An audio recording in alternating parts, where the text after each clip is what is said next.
जय श्री कृष्ण। ओम नमो भगवते वासुदेवाय नमः। आज हम आपको पूर्ण पुरुषोत्तम भगवान के मत्स्य अवतार के बारे में बताएंगे। श्रीमद् भागवत के अष्टम स्कंद के 24वें अध्याय में महाराज परीक्षित ने श्री सुखदेव गोस्वामी से मत्स्य अवतार की लीलाएं जानने की इच्छा प्रकट की। तो श्री सुखदेव गोस्वामी ने मत्स्य अवतार के बारे में महाराज परीक्षित को बताया। उन्होंने कहा कि चाक्षुष मनवंतर के में सत्यव्रत नाम का एक महान राजा हुआ जो पूर्ण पुरुषोत्तम भगवान का महान भक्त था। सत्यव्रत ने केवल जलपान के द्वारा जीवन को बनाए रखकर तपस्या की। एक दिन जब राजा सत्यव्रत कृतमाला नदी के तट पर जल का तर्पण करके तपस्या कर रहा था, तब उसकी अंजलि के जल में एक छोटी सी मछली प्रकट हुई। मछली ने राजा से अपनी रक्षा के लिए सुरक्षित स्थान में रखे जाने की विनती की।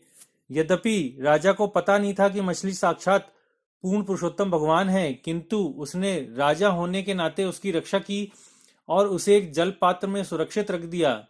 इस मछली ने पूर्ण पुरुषोत्तम भगवान होने के कारण राजा को अपनी शक्ति दिखलानी चाहिए, अतः उसने अपने शरीर का विस्तार इस तरह किया कि वे जल पात्र में ना रखी जा सके। तब राजा ने इस मछली को एक बड़े कुएं में डाल दिया, किंतु कुआं भी उसके लिए छोटा पड़ गया। तब राजा ने उसे एक झील में डाल दिया, किंतु वह भी छोटी पड़ गई। अंत में राजा ने इस मछली को समुद्र में डाल दिया, किंतु समुद्र भी उसे अपने में समा ना पाया। तब राजा ने उस मछली से पूछा कि आप कौन हैं?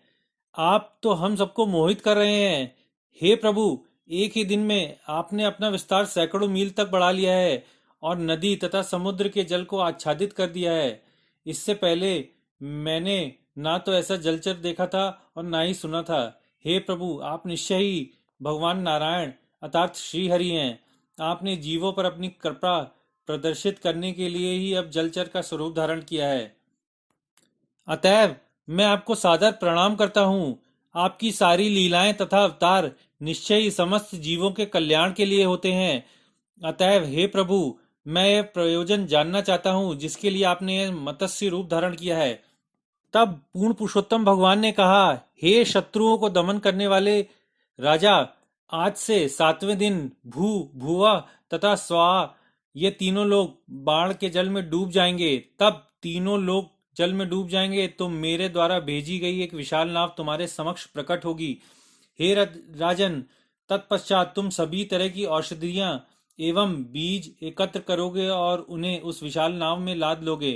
तब सप्तऋषियों समेत एवं सभी प्रकार के जीवों से घिरकर तुम उस नाव में चढ़ोगे और बिना किसी खिन्नता के तुम अपने साथियों सहित बाढ़ के समुद्र में सुगमता से विचरण कर सकोगे। उस समय महान ऋषियों का तेज ही एकमात्र प्रकाश होगा। तब जो ही नाव तेज हवा से डगमगाने लगे, तुम उसे महान सर्प वासुकी के द्वारा मेरे सींग से बांध देना, क्योंकि मैं तुम्हारे पास ही उपस्थित रहूंगा। नाव में बैठे तुम्हें तथा सारे ऋषियों को खींचते हुए प्रलय जल में मैं तब तक विचरण करूंगा जब तक ब्रह्मा की शयन यात्री समाप्त नहीं हो जाती। राजा को इस प्रकार आदेश देने के बाद पूर्ण पुरुषोत्तम भगवान तुरंत अंतर्धान हो गए। समय आने पर प्रलय आई और राजा ने एक नाव को निकट आते देखा। उसमें वह विद्वान ब्राह्मणों एवं ऋषियों समेत बैठ गया और पूर्ण पुरुषोत्तम भगवान की पूजा करने के लिए उनकी स्तुति करने लगा। जब राजा सत्यव्रत ने मत्स्य रूप धारण करने वाले पूर्ण पुरुषोत्तम भगवान से प्रार्थना की, तो उसको बाढ़ के जल में विचरण करते हुए श्री भगवान ने परम सत्य के विषय में उपदेश दिया। भगवान श्री विष्णु की कृपा से राजा सत्यव्रत को सारा वैदिक ज्ञान प्राप्त हो गया और इस काल में उसने अब सूर्यदेव के पुत्र वैवस्वत मनु का रूप में जन्म लिया।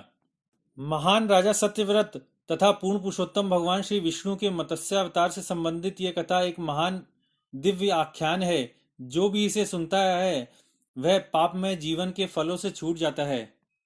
आशा करते हैं आपको ये प्रसंग अच्छा लगा होगा। कृपया लाइक, शेयर और सब्सक्राइब करना ना भूलें। जय श्री कृष्ण।